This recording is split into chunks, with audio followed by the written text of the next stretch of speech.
Come on, record. No, it doesn't want to record because it's welcome to Roaming with Restless Women. I have the pleasure today of introducing you all to Maisha Hoye. Maisha is a marketing guru. She's an entrepreneur, a blogger, a podcaster like myself, and a speaker.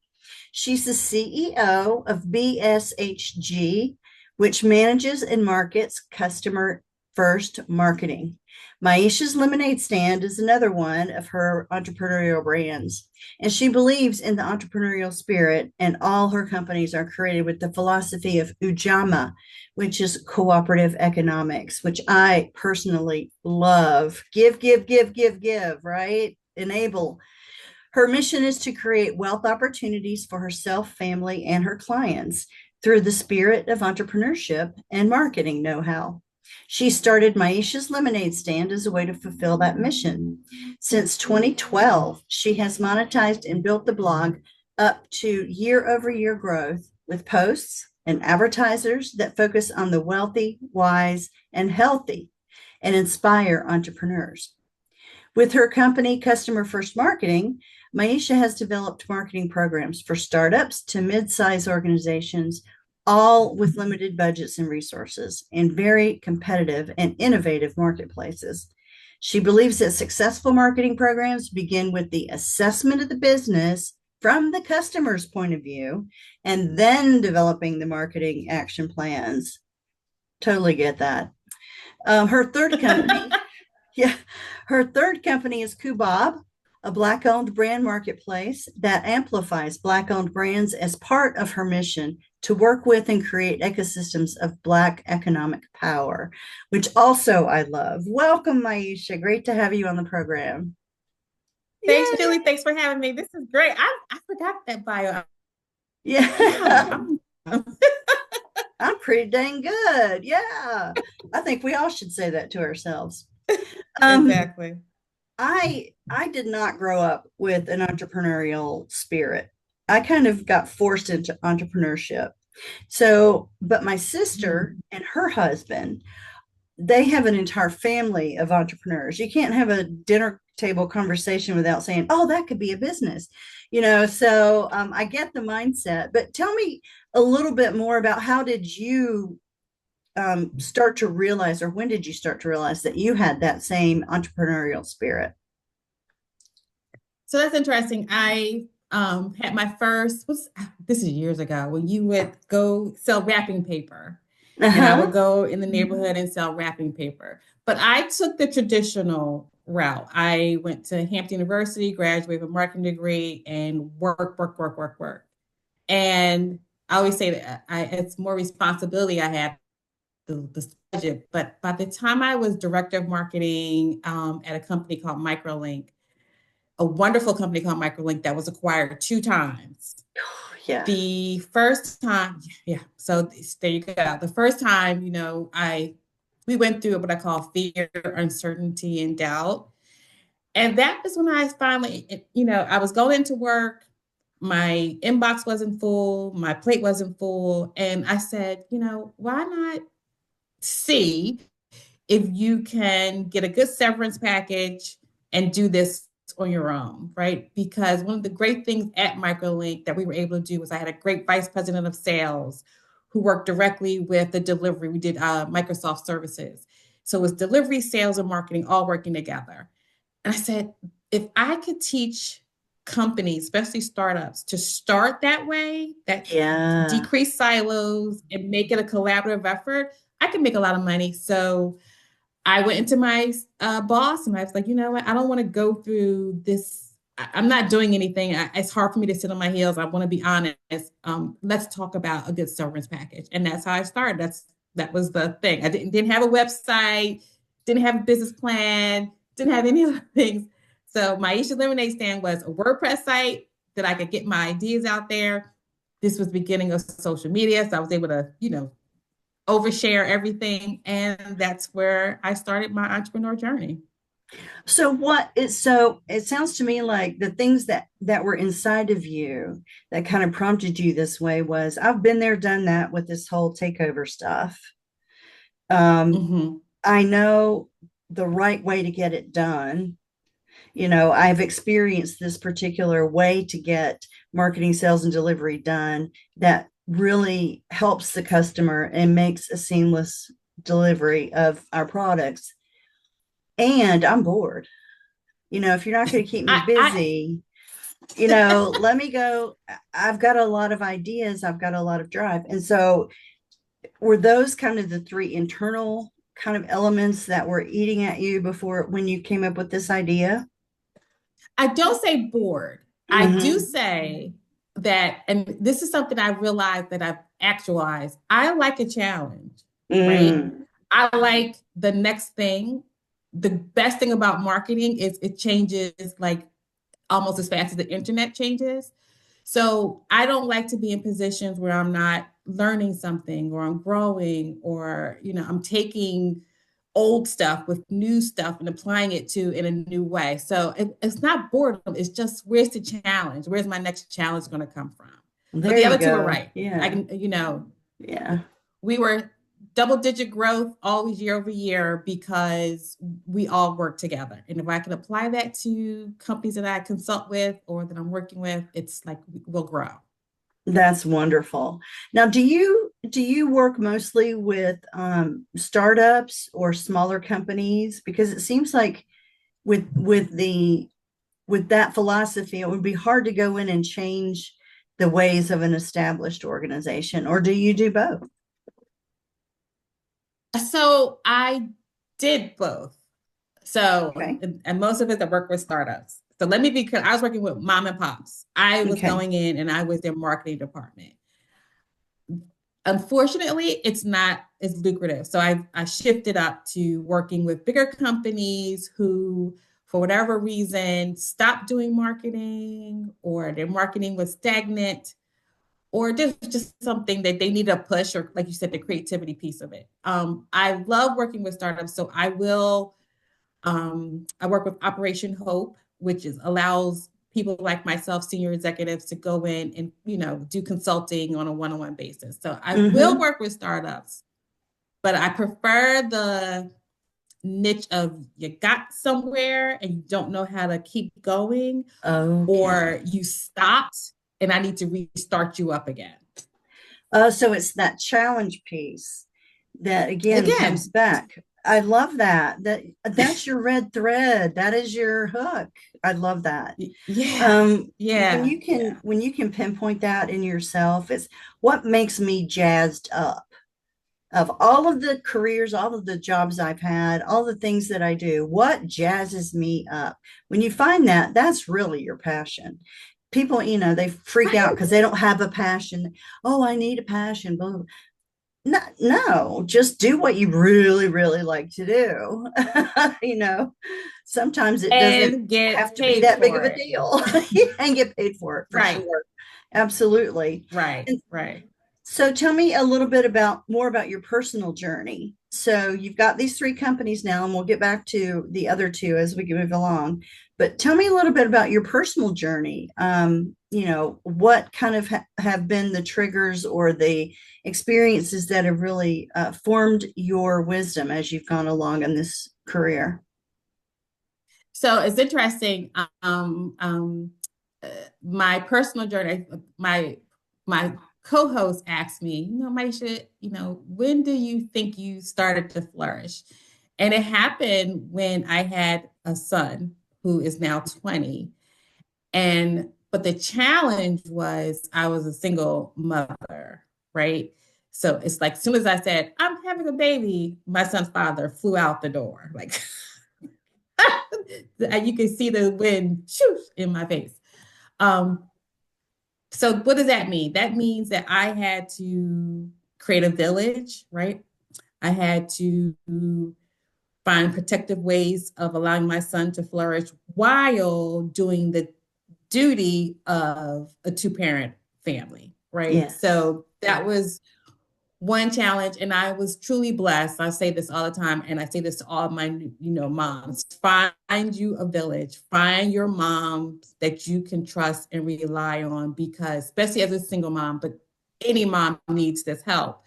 you need someone to support you when you're like, my son is getting on my everlasting nerves. Can you take him? Yeah. Or I just need to go to the spa. Can you take Yes. him? Right. So I was blessed in that sense. I was also, prior to having Amari, diagnosed with colon cancer, and I was pretty young. Oh my So I've had to, goodness. yeah, I was diagnosed when I was 30. And it's funny, I always forget about this part of the story because you see, I started with Amari. I had Amari after that. And I wasn't supposed to have Amari because I went through colon cancer, surgery, chemotherapy, and all that stuff. Oh my So, goodness. so my attitude to life is one day at a time, and you will just keep moving forward one step at a time, and you will get over all of this. I wish I could impart my energy sometime to people. I'm a very positive, joyous, as I said to my friend Rebecca Sunnybrook sometimes, and I Uh, really and kind of lean into the I'm either happy or mad. I don't like the sadness. I don't like all that. But those are the challenges that I had to face. And again, I say this all the time, but I'm truly blessed in the village that I have, both my family and my friends. And as I became an entrepreneur, I built a village of entrepreneurs, especially women, because we were going through, well, why can't we get this deal? Or why is this guy talking over me all the time? Why does he have to be the smartest? And yeah, right? So you see it. oh, So honey, I I'm believe in the 61. I know. I've been around, so hon. that's some of my right. That's some of my and it's funny, I was saying like to my son, I don't know how he got spoiled. I think it's the village and the love and the blessing. But like at some point I remember having $100 in my account and a client hadn't paid me and wasn't going to pay me until he or she was ready to pay me. And I'm like, what? How does this work? So I know that if you stick with it, right, Mhm. make the opportunities for yourself, you can overcome a lot. One step, 1 hour, 1 minute at a time.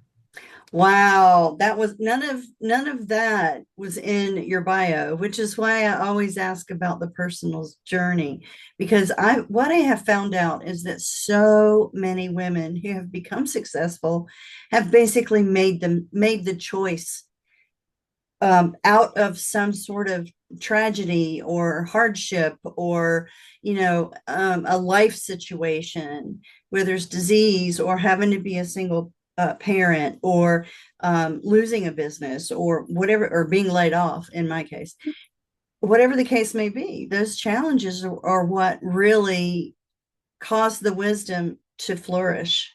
And I'm glad I asked you the question about your past. That's great. Thank you. I So appreciate the question. So, why did you name it Maisha's Lemonade Stand? Ah. I love that Maisha Lemonade name. Stand. Yeah. Well, so it all starts with your first business, right? And normally your first business is the American iconic lemonade stand on the corner. Yeah, And as I've grown it, it's about lemonade is sweet and sour, right? And you got to take them both to create something good. So mm, started off with the simple, you need a lemonade stand. That's my first business. Let me start it. And then as I went through the pitfalls, and you can read on my blog, clients didn't pay me, my numbers weren't there. I had to stop, restart businesses. All of that is the sweet and sour of being an entrepreneur. yes. And then you moved into customer first marketing, correct? And Correct. you So opened customer that first one? marketing, yeah. So customer first marketing is the bread and butter, right? It was my used to understand is still. I kind of think of it as like it's just where I get to be personal with Yeah, people. Customer first marketing is the business, right? got it. You're gonna pay me a retainer so I can come in and change your marketing and do PR and digital and make your websites beautiful and all that stuff. That's the bread and butter. That's what I get paid for. That's what I am known for. But I needed the lemonade stand to start to migrate me for customer first marketing because I didn't start customer first, quote unquote, until 2 years later. Perfect. Well, it sounds like you did it the right way. Get the following, determine what you stand for, and then launch in a big way. So that's Right. perfect. So so now you have another company called Mm-hmm. QBob. Tell me about Cuba. tell me about that one. And does QBob stand for something? So QBOB stands, the three is QBOB is Kujichagulia, Ujama, and Ujima, which are 3 days of Kwanzaa. So my Okay. website is 3 days of Kwanzaa, and the Bob is Black owned businesses. So it's Q Bob together. And when I started, it was I want, and this is perfect timing because tomorrow is no shopping day for Black folks, which is February Hey, and 28th. it's no shopping It day tomorrow for us no too. shop, no shopping, no. No Oh, good. shopping. We saw it there. No shopping. No shopping. But I started because again, the passion of helping entrepreneurs, right? The passion of helping my entrepreneurs, Black entrepreneurs. We have products at the wazoo. I found a Black owned brand that made a toothpaste. I was like, oh my god, I am my best customer. Unfortunately, that's the problem. But to help to I am, and I am. I noticed at Christmas. Um, but that's the goal of Cubot, to highlight these Black owned brands, to say that, you have choices out there. We have the Colgates, we have Crest, but you also have Straight, STR8. You have opportunities to not only buy, but to support their goals, their mission, their wealth, their journeys. And so it's really important that I get that message out there. And that's what Cubot is all about. That's beautiful. That's beautiful. I know that often shop I don't know exactly what you would call it, but the companies that pull in and help Mm-hmm. the women in the third world countries who have a craft, and they will sell their unique things here. And I know that I often will shop in those shops just to support other women, It's regardless it, of race. It's just support women because we are disadvantaged in much of the world. um exactly. yeah, it's sad. Intentional shopping, purposeful shopping is it's important. And Yes, it yes, and I, as a marketing person, as an entrepreneur, as whatever, I just get a jazz when a sale comes in, right? It just yes. like, oh my gosh, somebody wants something that I have. So for the way the marketplace works, I am just a middle person who helps other entrepreneurs, right? Mm-hmm. So I love that someone shops on my site. I get to go on there, make that purchase for them. Yeah, It's a joyous thing. It's a joyous shopping experience for those of us behind the scenes. And I'm I sure you're doing love the same that. thing for the women that you shop for with. Oh yes. Well, I try. The So have you done any work around building ally communities for your Kubab partners? So what I consider the that's a good question. That's a great question. I'm gonna tell you why. Okay. Because there's so many companies out there similar to what I'm doing and what I'm not, and similar to, as part of the mission, so to speak. So Yeah. I'm constantly trying to figure out a way to do us work together. But my two biggest partners are Cash Black, what gives you cash back for shopping Black, and they have Afro Affiliate, which I am a big part of. I am able to deliver to these multiple companies hundreds of hits. I'm not sure about purchases, but hundreds of hits to their website. And I'm trying to build that out all the time. I go on podcasts to talk about the Black owned brand.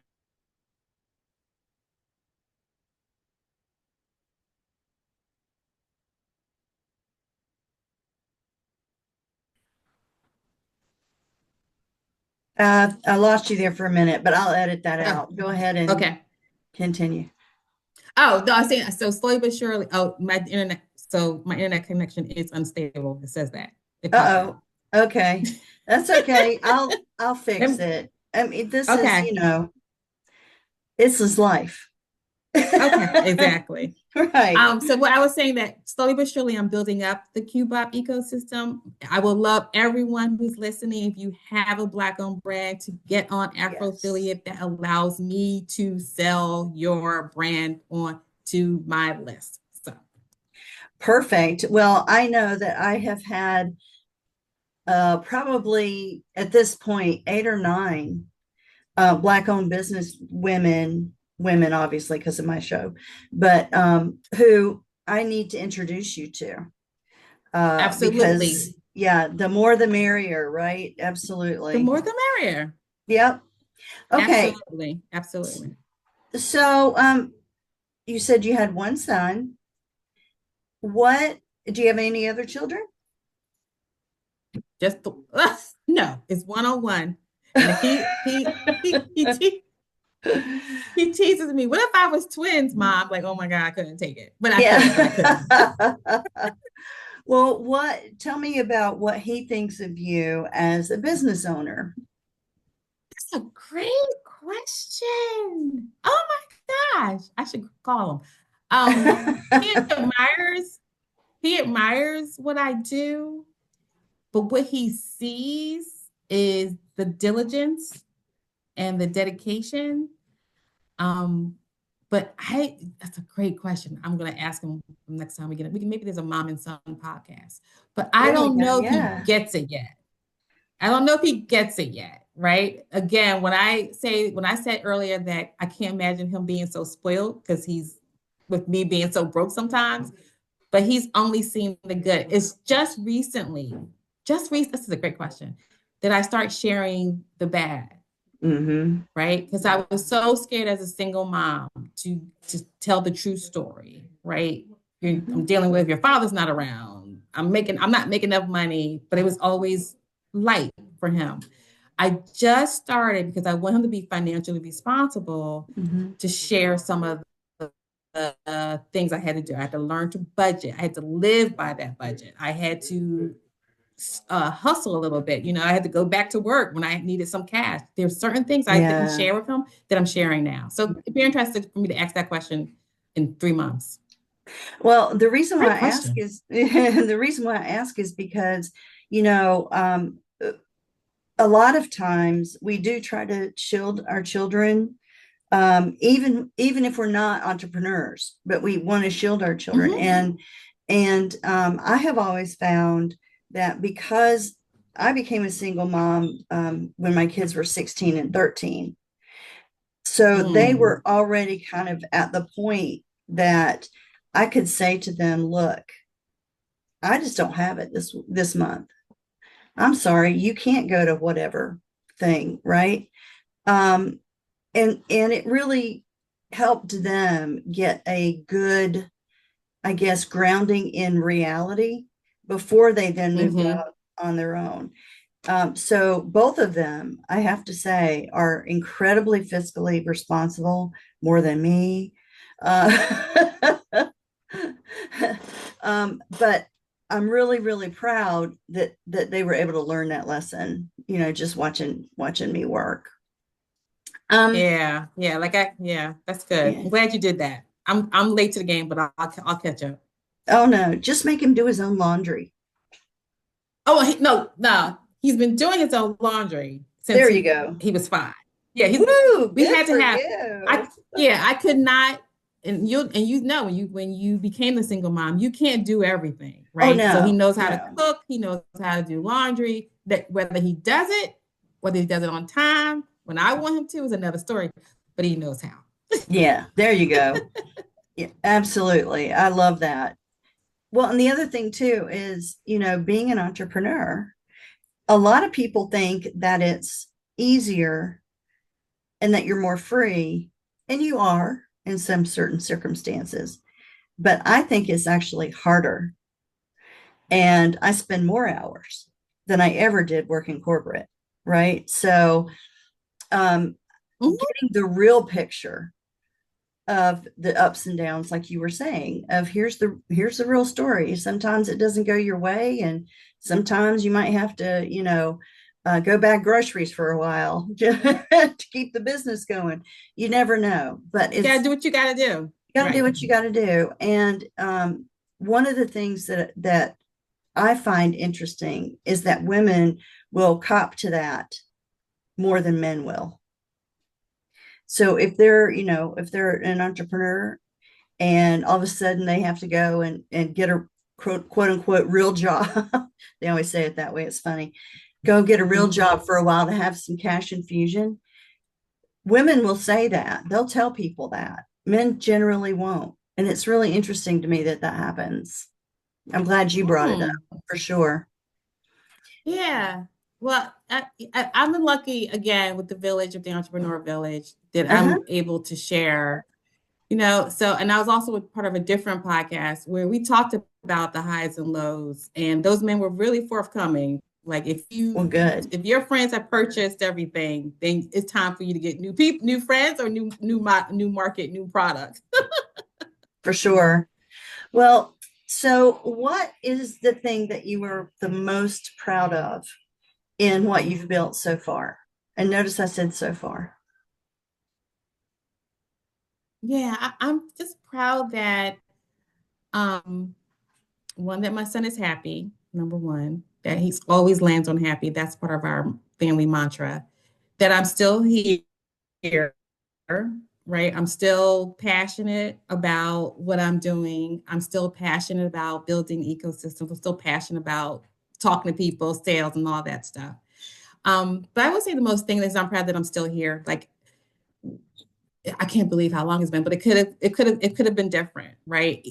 When the lows hit, I could have stopped, or I could have said, I'm not doing this. In this, the 1/3 of my life, I'm glad that I'm able to apply my marketing skill set to helping causes. Now I'm working with mental health. I work with helping, I don't want to say Black people, but Black people thrive. I've done those two things because I've built this career where I know what I'm doing and I can do well. So I'm really proud of those three things. To me, that is the definition of a wise woman is, Oh, yeah. when you've built up enough of that knowledge that it's replicable and that you're comfortable with that, but you're always still learning and you can share. Mm-hmm. You Mm-hmm. have that bandwidth to share. And I think that makes a wise woman. But I have one more question for you before I get into my final three.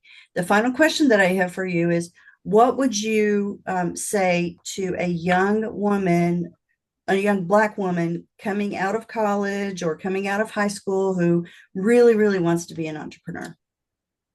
Go for it. Go for it. And I'm not going to say it's easy, but it's easy to start these days. You just need a TikTok channel, you just need a YouTube channel, you just need a product and a market. Um, don't listen to us, listen to yourself. Now, one thing I Oh, will say yeah. is I've worked on listening to my instinct, right? I when my instincts were telling me one way or the other, I should have listened. So go for it. Let your instincts be your guide. But like Julie said, keep learning, and keep learning. Thank you very And much. That's perfect. Okay, so this last three questions are quick. So I'm okay. going to ask you to close your eyes and and when I say wise woman, observe what happens, what picture appears in your head, and then open your eyes and tell me what she looks like and what she is. What showed in my head was an African queen Mm, and all her royalty.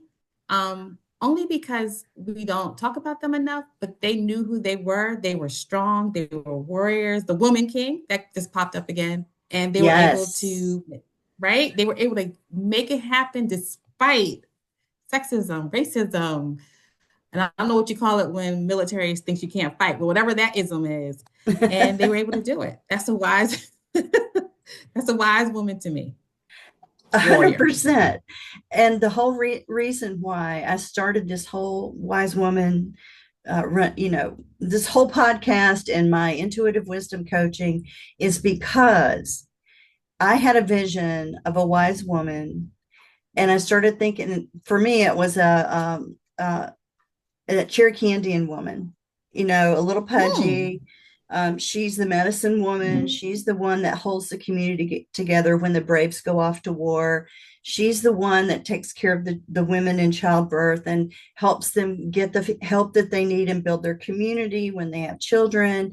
She's the one that when push comes to shove, she'll freaking get out there with a spear and defend her village. Absolutely.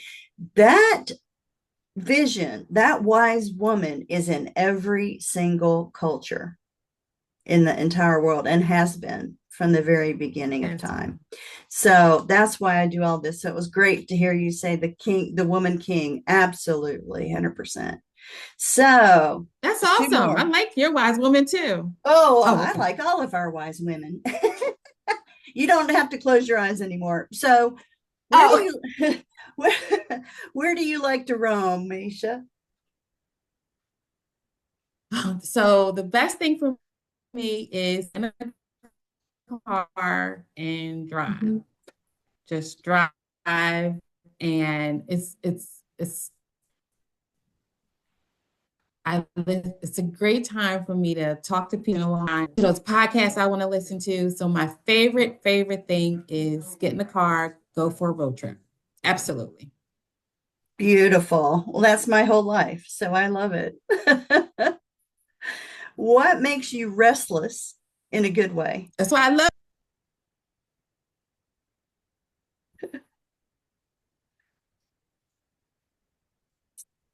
Okay, our internet connection got a little unstable again there. Are you there? Laptop. Maybe Okay. that'll help.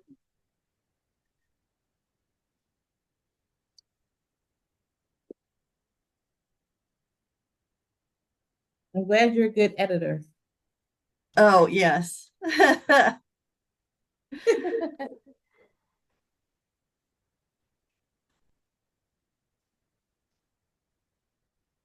Yeah, hopefully that's better. Great. Okay, so Okay. now your last question. What makes you restless in a good way? The challenge. When I was I that to-do list is real, right? So I love it's not good because I don't get enough sleep, but I love when I can't sleep because an idea comes in my head Yeah. or a thought or something, and I'm like, I must do something with this right away. Now, Hmm. I'm not going to send an email right away. I'll do the scheduling thing, but if the idea comes, I get so jazzed by figuring it out, right? I get so excited when I'm like, "Oh, this is what we should do. This is what the message should be. This is what the brand is going to be." It makes me restless, but I love it. Absolutely. I get those mind flashes as well. And when I do get them and I can't write them down really quick, it's really hard for me. I keep just paper laying around everywhere so I can write my ideas as they come. There we go. My note phone is my friend. Absolutely. Well, Maisha, thank you so much for speaking with me today and for speaking to our listeners out here.